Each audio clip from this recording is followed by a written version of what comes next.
Brimstone Investment Corporation is a black-owned and managed investment company with stakes in financial services, healthcare, clothing and fisheries. The fish interests are a 20% stake in Oceania and a controlling interest in the smaller Sea Harvest. It has two classes of shares, Brimstone Ends and Ordinaries, and the market cap is the sum of the two at 2.3 billion rand. It has a net asset value of 4.6 billion rand, a price to earnings ratio of 4.7.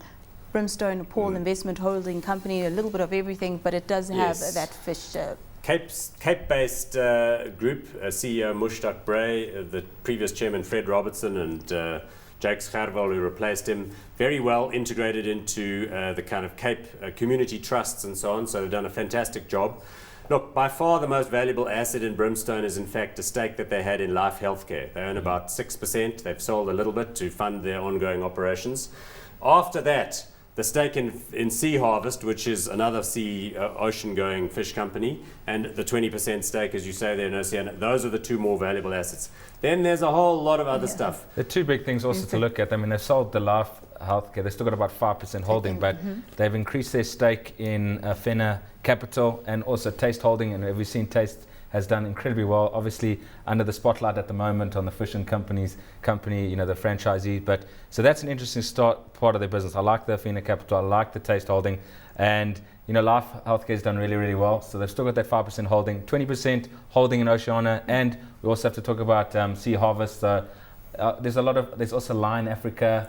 There's also got a bit of link to Tiger Brands there as well. So from a holding company, one thing you're not going to see is a very big dividend. I would assume you're not going to see, and it's very hard from an investor point to value these things because you can't value it naturally. You'd have to value it on I think it's NAV, and I don't think the NAV was at about 8.75 cents, and it's gone up to 11.23 cents. So it's not looking too bad from an NAV point of view, and I don't think it's a bad business to look at in terms of their holdings. What do you make of their management team, Paul? Yeah, I like those guys. I mean, Vestact comes on, speaks very well, and they've been very effective at getting their hands on everything, as you can tell, that has come their way. They also have quite a significant stake in Nedbank and Old Mutual. So you put all of this lot together. I think what they're going to do, though, if you wind forward 10 years' time, they probably will have disposed of a certain number of them and consolidated and so on.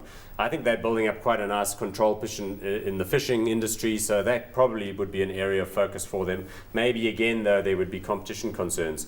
But yes, they did actually pay out some dividend to fund all of their, parties that sit behind them in their shareholder structure.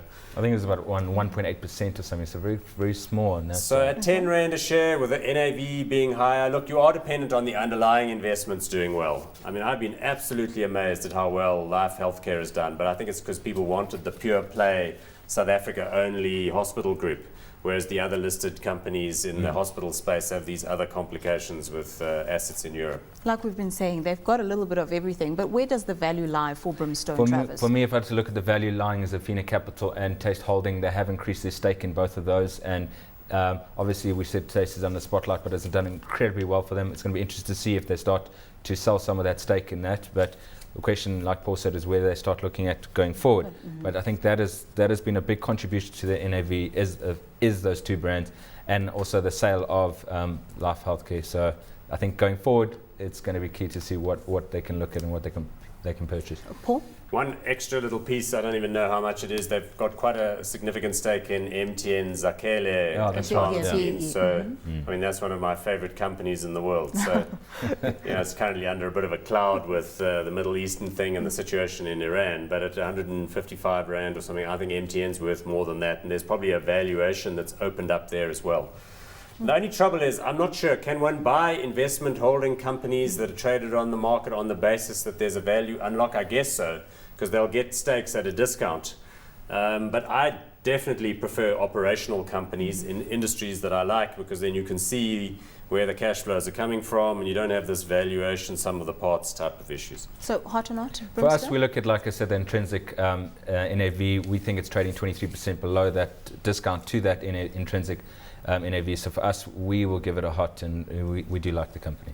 Paul, hot or not? Yeah, I'm going to go with not hot. Again, just not really my style in terms of investment market. But I suppose for ultra long-term holders, if we're really prepared to put it in the bottom drawer, it could be interesting. But for the moment, not hot. Like one hot and one not.